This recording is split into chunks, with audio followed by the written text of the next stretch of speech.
1857 से 1920 तक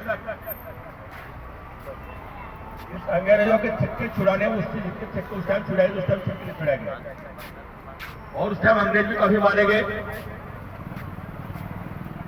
लेकिन उस राजा वाले जमाने में कहीं राजघरानों ने अंग्रेजों साथ देकर इस क्रांति को फेल किया है।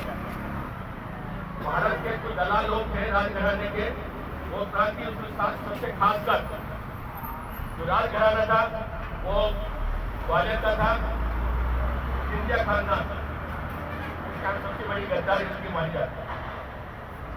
उसी टाइम कई क्रांतिकारी, कई राजा क्रांतिकारी हुए जिन्होंने अंग्रेजों के छक्के छुड़ाए। भाई अंग्रेजी खाली व्यापार लूटने आए थे यहाँ पर, एक व्यापारी इंडिया के नाम से आए थे कलकत्ता, उन्होंने अपना पैर दबाया था वहां से, लेकिन वो आजादी का संघर्ष फेल हुआ। उसके बाद 1920 के अंदर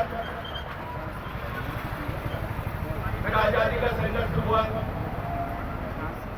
और आजादी का संघर्ष वो बड़ा महात्मा गांधी जैसे लोग आ चुके, सुभाष चंद्र बोस जैसे आ चुके थे।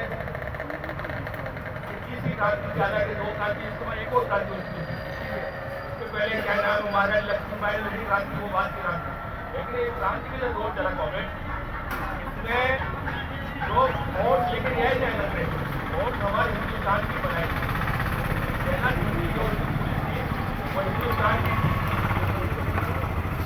और 1920 में आजादी जो क्रांति है वो महात्मा गांधी ने शुरू की। आज 1915 से असहयोग आंदोलन किया उन्होंने, और 1920 में उसका हदफ बहुत बड़ा हुआ। क्या वो नमक आंदोलन हो, क्या नाम हो गया हो, बीजेसी कंपनी को होली जलाना, कपड़े जलाना, सारी घटनाएं। लेकिन मुख्य क्रांतिकारी अभी जो नेता दूसरे अंग्रेज के छक्के छुड़े थे, उसमें सुभाष चंद्र बोस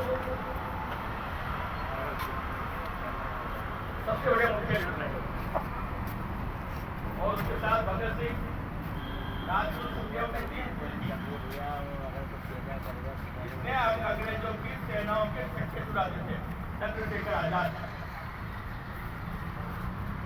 अकेला आदमी ने कई आदमियों को अंग्रेज सेनाओं को शहीद किया, हालांकि सेना अंग्रेज की नहीं थी, सेना भारतीय थी। ये थोड़ा समझने के मतलब गद्दारी हमारे भारत में लोगों को नमक के आज भी कहना है, और इसने छक्के छुड़ाए। सबसे ज्यादा मानने वाले चंद्रशेखर आजाद का नाम आता है, राम प्रसाद बिस्मिल का नाम आता है, जिन्होंने कई लोगों को साहस को मौत के घाट उतारा। भगत सिंह ने किसी को मारा नहीं, भगत सिंह ने तो उस बहरी गंगे सरकार को एक राजनीतिक रूप से, हिमायती रूप से खड़ा किया। सबसे बड़े वो वास्तविकता थी, वो सबसे बड़े कम्युनिस्ट थे उस टाइम भगत सिंह। उन्होंने विचार जेल में जाकर जब कम्युनिस्ट को पढ़ा, मार्क्स को पढ़ा, लेनिन को पढ़ा, एंगल्स को पढ़ा, तो उन्होंने दिमाग क्रांतिकारी आए कि मुझे एक बार जेल से मौका नहीं मिला, भक्ति भी तुम्हारी किताब क्रांति को लोगों क्या करें। लेकिन उनको समय नहीं मिला और वो अपना शहादत को बोल रहे, वो सबके शहादत की 1921 में भगत सिंह ने 45 के दौरान भी भारत आजाद 1945 में भी हमारा देश आजाद हो जाता।